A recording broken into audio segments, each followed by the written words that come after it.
Let's talk we about lost Luka Doncic. Hey, we signed. Talking about Mike D-Lo. Brown, coach. You talking about Mike Brown? Yeah, Mike Yeah, Brown. good, bro. Hey, we just signed D-Lo to come in and fill in until Mr. Kyrie Irving gets back.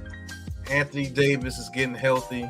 Hey, listen, this is what our roster is looking like coming up to this season. Kyrie Irving, Klay Thompson, Cooper Flagg, Anthony Davis, and Derek Lively Jr. And then we got P.J. Washington, D-Lo, Spencer Dinwiddie, Kyrie, Najee Marshall, and Daniel Gafford coming off the bench. We are literally 10 deep, not to forget about Brandon Williams, who's a very good point guard coming off the bench. We are about 12 deep this year, folks. And I think we can compete. The only thing that's going to hold us back is Kyrie Irving probably won't be back until about January, which will hurt us. Kyrie look like he's about 45 years old. But this is the first time I've been excited about my Mavericks since we traded Luka Doncic. It's looking a little bit okay. It's lessening the blow a little bit. Still would rather have Luka here, but we got a nice bench coming off the bench, and we got a nice starting five as long as everybody can stay healthy. And if Klay Thompson can get that three back, because the court's gonna be open now. You can't double Anthony Davis and double Kyrie Irving and double Cooper Flagg and expect to cover Klay Thompson running around, get ready to shoot some threes. You know, we got P.J. Washington and Najee Marshall, two great wings coming off the bench. Another big and Daniel Gafford coming off the bench. Spencer Dinwiddie, another tall guy that can play shooting guard or the wing at 6'7", one of those NYG type guards. And D-Lo's a veteran. He can handle it. He can handle it until Kyrie gets back, man. So I'm excited about my Mavs this upcoming season, man. What y'all guys think about them? Couple things I noticed about the Mavs. One, if you swap D-Lo for Kyrie, which they're gonna do anyway, it's an all light-skinned lineup. Two, Derek Lively looks scary. He looked like he just escaped insane asylum. Mm-hmm. It's the way he plays too. But that being said, nah, man. You know, I'm trolling, I'm joking, man. This team is going to be a force in the West, if they could stay healthy. And that's the thing with Klay, with Kyrie, with AD especially. Yeah. But if they could stay healthy, they're going to be a problem. They're going to be a problem. They are going to be able to compete, you know, with the top teams, with the Rockets, with the Thunder, you know, Lakers and Clippers, you know, so on and so forth.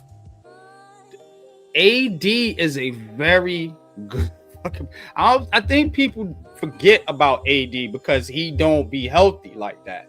But this dude can play. He's good. You know what I'm saying? He's a legit, you know, double defensive, you know, force. Klay Thompson, Kyrie, I mean, you can't get much better in the backcourt, to be honest with you. Two Hall of Famers. Again, when healthy. And Cooper Flagg's the number one pick in the draft. Best player in the draft. You got gifted. I'll continue to say that. You got a gift. Absolute gift and getting Cooper Flagg, the number one pick. How did we get the number one pick? Yeah, you know, I'm waiting on our gift, Brooklyn. But anyway, NBA, you know what I'm saying? Y'all owe us. But cool, you know, I mean, and then you add D-Russ for Kyrie insurance. Good low-key move there. I'm waiting to see if they add any more depth to this squad, you know, as far as defense, as far as hey, look, you know, a lot of these players do get hurt. We've been talking about that, so you want to make sure you got some, which they do got some good backups, but you need to be solid all the way around. You know, these teams are building out 1 through 12 now. So, but yeah, I do like the Mavs roster. I do like their outlook. I mean, even without Kyrie, you looking at a top 4 team in the West, in my opinion. A top 4 team in the West. It does hurt that Luka's not there. Because if he was in that lineup, it'd be crazy work. But again, all dependent on health. It's very, very key. Very key with this squad because you got 3 of your main guys and they all stay hurt. Especially Kyrie and Anthony Davis. But Coach, what's your thoughts? I mean, everything is going to be based right now until Kyrie gets back around, of course, Anthony Davis. Yes, number one, if Luka was there, it would be a different team. We all know that, and we can agree to that. But AD, 24.7 points, 11.6 rebounds. So that's a double-double.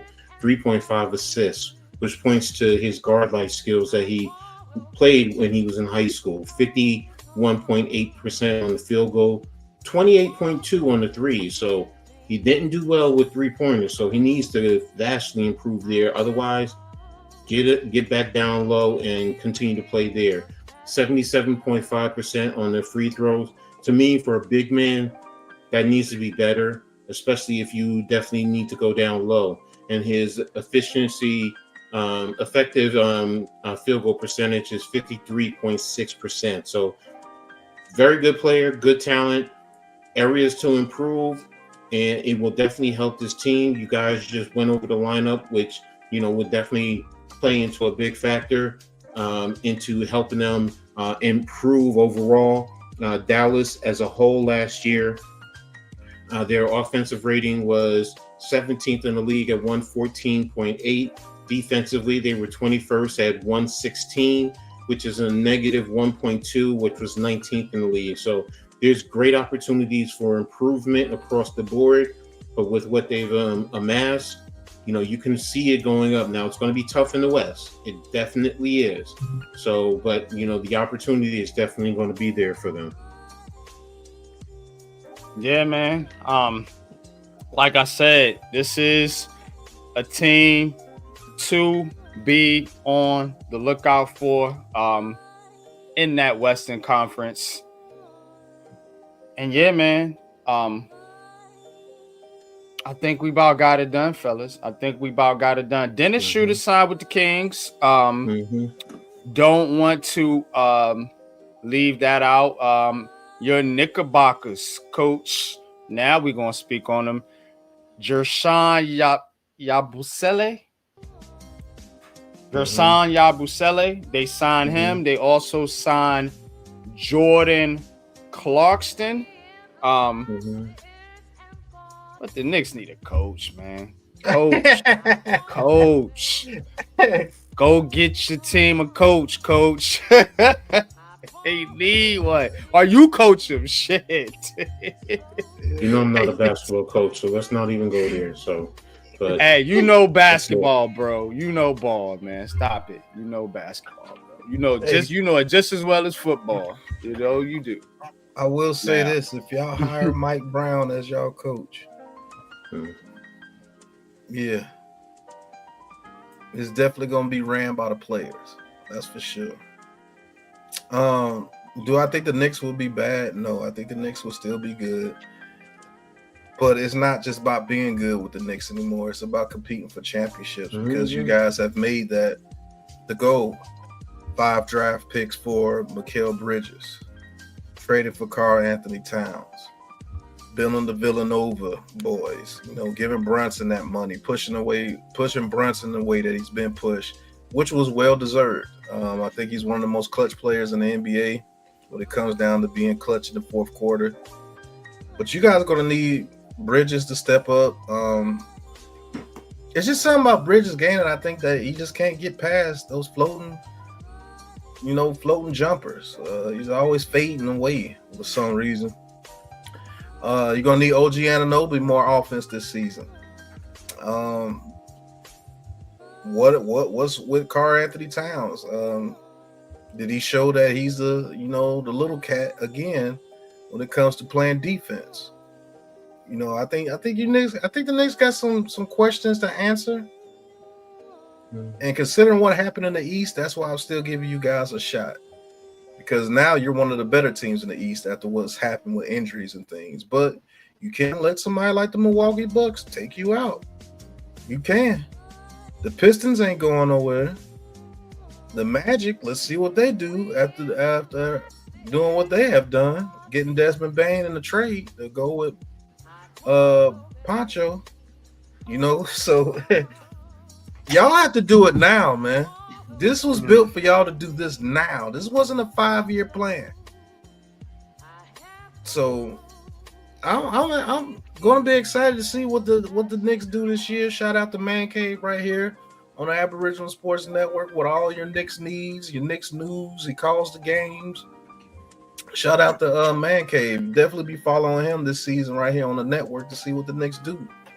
But it's gonna be tough for you guys, man. Again, because those young teams, they ain't playing with y'all. And I'm telling you, man, y'all gotta get stronger, man. That's all I gotta say, man. Y'all gotta get stronger. Coach, man, talk about your team, man. How do you feel about Joe?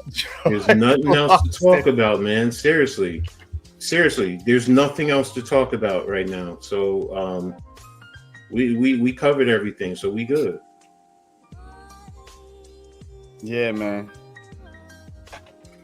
Clippers signed Brook Lopez.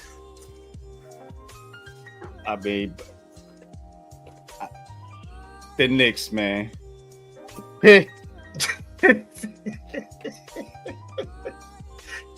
Remember, not saying you, but I got a lot of heat. Well, I kept telling you guys, Bridges, what round pick. Now you got Coach fired, and you went around here chasing Mike Brown. But I mean, we're seeing in the league not elite players are going for this right now because it's not just him now. So, but that's another subject matter. So, yeah, 4 first round picks for other guys. So, I mean, what that's saying is down the road, what is it going to cost you for your elite level players? 10. Exactly. That's my point. So we can joke about this, we can laugh about this, but there's a new market. That's what you got to look at. Because if Bridges is going for that and what's his name goes for 4 first round draft picks, it's like, okay, wait a minute. What could a Giannis go for? 7, 8, 9. So but again, your future. Your wife, your car, your and kids. The way, don't forget the way the trade you can't trade back to back. So it's like really for an elite superstar, you're mortgaging your future. You're mortgaging not 5 years, not 10 years, but you're probably mortgaging almost 20 years down the road, based on the way the market, in my opinion, looks to be headed. I could be wrong. But Bridges goes for 5, and what's the name goes for 4 first round draft picks, and they're okay. They're not scrubs, but what is it? What do you really get for Giannis, man? Seriously. But yeah, if Bridges is worth 5, Giannis is worth 15. So I mean, he's worth 2 decades of first round picks if that's the case. But who set that standard? Yeah, the Knicks. Look, you can try and spin it that way, but everybody, they're always, no matter what, in whatever sports, to set a trend, somebody has to start it. So we did. Whoever did whatever. The point being is, the trend now because it's a copycat. Everybody copycats. And look, I don't want to keep talking about this. I know it's upsetting, but no, it's not upsetting. To me, it's not upsetting, but you know what? Let me leave it alone. This was NBA Heat Check, man, podcast. And you're gonna get some heat. You're gonna get some heated debates. Especially in the season. with these Knicks. Let's see how this turned out. Oh, boy, I'm gonna have my popcorn ready. Oh yeah, the Knicks. Man, shout out to the Knicks though. We're further than my people did. Shit, we even making it to the playoffs, so it is what it is. But man, yeah, this has been a heat check, man. Love this episode. Love doing this podcast, man. Hopefully you guys enjoy it. You know, a breakdown of the NBA free agency right here on the Aboriginal Sports Network, the ABSN. Shout out to all our teams, the Nets, Mavericks, and Knicks, respectfully, and the Bulls. I am a Bulls fan, but hey, there's no need to get angry. All our teams aren't doing as well as they should be. But the Nets, I am excited to see what the Nets do this season. And I'm actually excited to see what my Mavericks and the Knicks do this season. There's a lot of expectations for each one of these teams. I can't wait for the Knicks season. Yeah, I can't wait either to see exactly what's going to happen to them. But any last words from everybody? I know, Coach, you got to do your show here in a second, so definitely got to get out of here. But any last words from you guys? Nah, I'm just excited for like you said, for the Knicks season. Cause I know what the Nets are doing. They in tank mode again. You gotta keep tanking till you luck up and get that number one pick that Dallas stole from us this year. But anyway, yeah, I don't know. But I am excited, man. To see how some of these teams turned out. It seems like teams are trying to build more structural teams, more team oriented, not chasing the superstars. So I am excited to see how some of these teams play out. The East is very, very kind of, we don't know what's going on with the East right now. So I'm especially be paying close attention to the East and the Knicks and every other team in the East too. This Bucks team is intriguing. Especially now, Dame's gone. What are they doing? You know, we could laugh at the Knicks, but Milwaukee is on another one. But definitely excited to see some of the young teams too. Orlando, Detroit. You know, this Hawks team is sneaky good. So keep your eye on those. The team aspect in basketball, man. It's gonna be truly, truly exciting.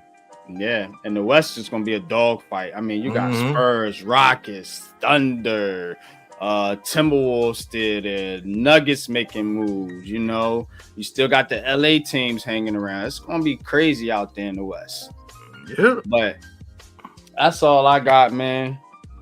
And until our next episode, man, y'all make sure y'all hit that like button, hit that subscribe button, man. Help this channel grow, help the ABSN network grow.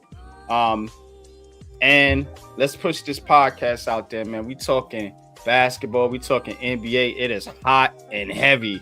That's why we named this joint Heat Check. We out. Peace.